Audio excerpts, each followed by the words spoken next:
but on understanding albinism in pictures. Jane Waithera grew up white in a predominantly black society.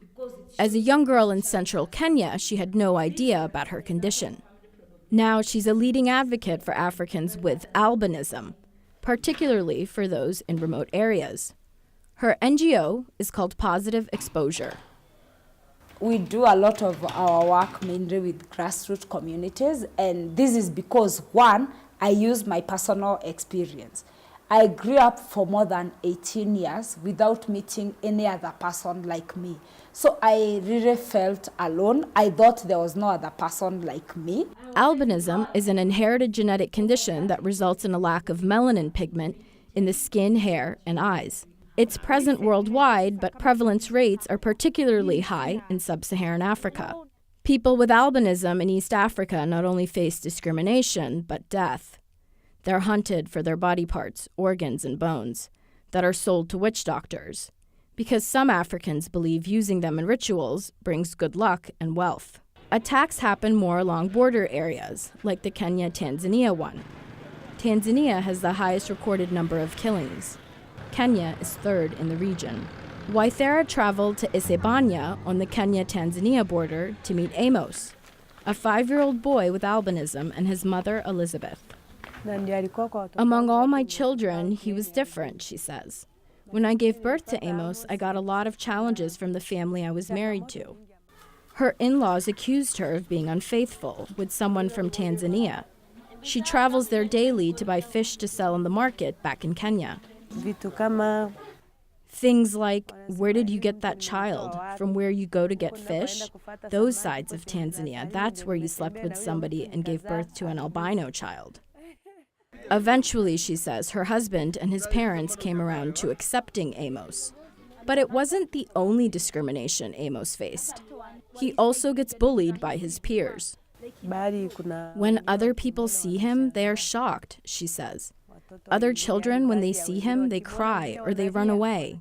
They also call him names like Zeru Zeru, which means ghost, feeding into the myth here that those with albinism are not human. Waithera is all too familiar with that.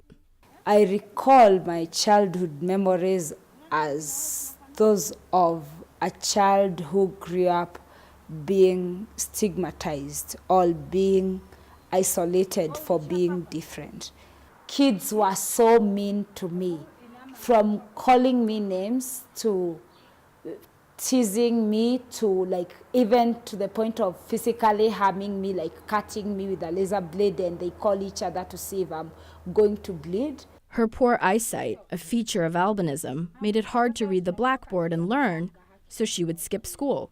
I always found myself either under a tree alone or in the tree bushes alone, reading at zero distance. Then I would wait for the bell to be rung and I go home like any other child. The trees served as shelter from another enemy, the sun. Amos also finds comfort when he's in his playhouse, shaded by avocado trees. When he isn't in the backyard, in his playhouse, his mother worries about his safety. After a few minutes, I remember and ask myself, where is Amos? Because we're near the Kenya-Tanzania border. And in Tanzania, children like him are hunted. Even though Elizabeth is originally from Tanzania, she would never go back with Amos. Compared to Tanzania, Kenya does more to protect the health and welfare of people with albinism. The Kenyan government has an annual budget of $1 million for free sunscreen and eyeglasses. While local activist Dennis McHale appreciates the government's initiatives, he wants more done on the security front. We feel, because here is on the border, some of us feel a bit afraid of movement, free movement, because there's some allegations from Tanzania that some of us can be trafficked to go to Tanzania. I would want the government to put protective measures to ensure persons with albinism in each and every corner of this country is safe and protected and doesn't have to feel like they don't belong to this country. I want us to have those dialogues. But it is a challenge to argue for more resources when the government of Kenya does not track attacks on people with albinism. It doesn't even count how many Kenyans have the condition. In Kenya, we know we have a lot of human rights violations against persons with albinism, but most of the times they will go unattended or unreported. Having worked in Tanzania and Kenya, she sees it as a regional problem, one that is borderless. Today you hear there's an attack in Kenya, the next day you hear there's one in Malawi, the next time you hear there's one in Mozambique. So it's really like spreading, it's really borderless. When it comes to the issue of albinism, the challenges that we face in Kenya are the same challenges that persons with albinism in Tanzania face and many other African countries. Waithera is able to connect with rural communities because she's from a small village herself. She hopes to build a movement for a more inclusive society. So really for me with the grassroots communities, it's to really like build a movement of change and build societies that are more accepting to people who are different, to really make them see albinism in a positive way and not to ostracize persons with albinism who are born in their communities. Having one child with albinism is challenging. Dina Masutsa has 3. Waithera visited her family in Kakamega in western Kenya. Masutsa's husband knew of Waithera. He had seen her on the neighbor's TV. All these are his children and he loves them because the mother had a cousin with albinism who used to live here where they are too, and they used to be very close with them. So when these kids were born, he realized it was still their blood. The family feels safe now, but that wasn't always the case. 4 years ago, a local witch doctor was planning to kidnap Anne, their oldest daughter with albinism. Masutsa reported the incident to the village elder and the area chief. Soon after, the witch doctor moved away. But the family faces a different struggle. The $2 bus fare to the hospital for free sunscreen is difficult for them to afford. Waithera opened up to them about how she was abandoned by her mother at a young age, how bitter that made her, how her loving grandmother raised her, how she struggled in school. The grandmother said she wants them to be as beautiful as I am and as educated as I am. And I know one thing for sure, we will do our part to make sure they are not as beautiful as me. They become more beautiful and more educated than me. Before leaving, she lectured the parents on the importance of applying sunscreen they already have to prevent skin cancer. I have albinism, like many of you here. Waithera doesn't just pay visits to families. Do we look alike with many people here? Huh? Yes, and why we look alike is because we all have albinism. A teacher by training, she goes around to churches and schools to speak to kids, like the ones at St. Oda in Kisumu County in western Kenya.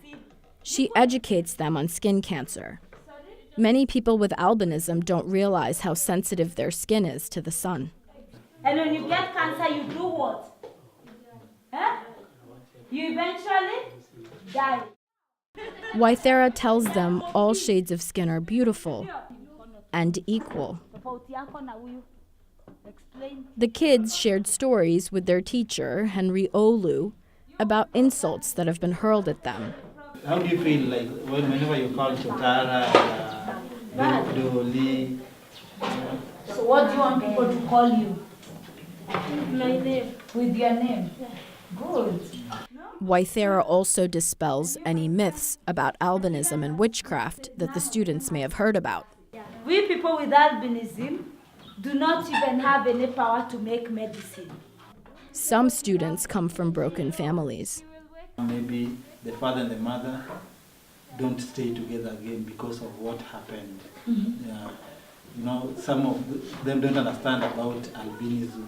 You find that a child being brought up in a broken family usually has a lot of psychological problems.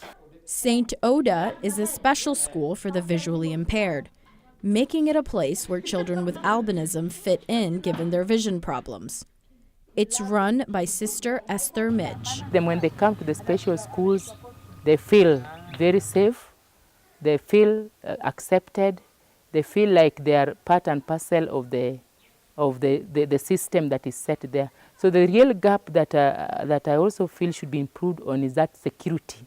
Midge says security is an issue for students when they're off school grounds. Sometimes you open just to meet the children walking alone on the roadsides, and they're endangered. So they have that insecurity feeling in them. Of 250 students, 18 have albinism, which is considered a disability in Kenya. But that doesn't stop some kids from performing well. These are pupils or persons who are very normal. They can do anything like any other person. They are very bright children. When the school heard that two sisters, Jacinta and Angeline, weren't going to school, they intervened. Their grandmother, who became their caretaker after both parents died, was afraid to send them to regular school. I'm so grateful to the sisters for giving them an education, she says. Education is elusive without proper eye care. Waithera connects people she meets along the way to an eye doctor in Nairobi, Dr. Prabha Choksi, who gives free eye exams and glasses to people with albinism. From 2007, I've been actually giving all my services free of cost to these people. We also provide them with free glasses. Some of them are extremely poor, so I also provide for the transport for them to reach me. So far, she's helped more than 1,000 people with albinism. Last year alone, she even funded the education of 80 children. I started the school sponsorship in 2011 when I realized that many of these children with albinism were chased away from school because of lack of school fees. One child she sponsored was Goldalyn Kukuya, who made headlines as the top-performing student in primary school exams in the country. She beat 1 million students. These children with albinism are the most precious children of Africa, and the philosophy of the classroom in one generation will be the philosophy of the parliament or the philosophy of the government in the next generation.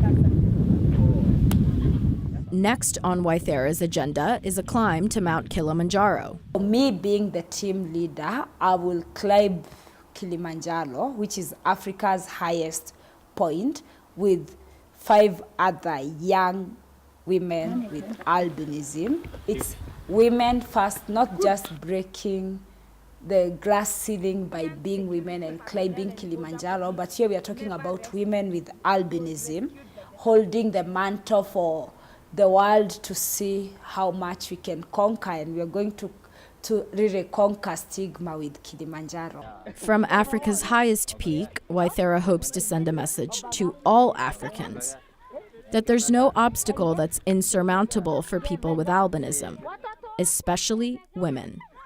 From Isebania, Kenya, I'm Noraline Khawaja.